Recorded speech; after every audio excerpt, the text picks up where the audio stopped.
Okay, it's late. It's Sunday morning, I guess. It's about 12:30. Just got back from the night with the guys. Just wanted to show you guys this latch. This is the latch. Cleaned the latch today. Totally soaked it. Everywhere it pivots, I put a little light oil. And in a couple areas where everything rubs, I put caliber grease on there. Okay, removed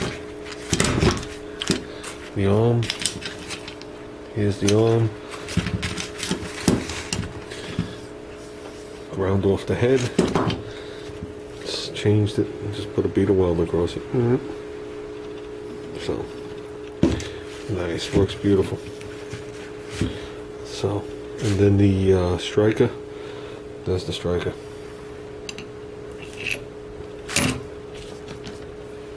So, I thought that was grease. This striker is a combination of aluminum, a little bit of plastic, some stainless steel, and a little piece of steel. So I basically stripped it down. I'm going to hit the couple of steel pieces with some satin clear. I'm going to put it on just like that. So this piece here is actually galvanized of some kind of coating.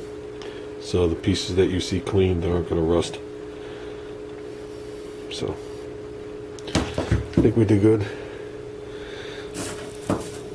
Well, that's what it used to look like.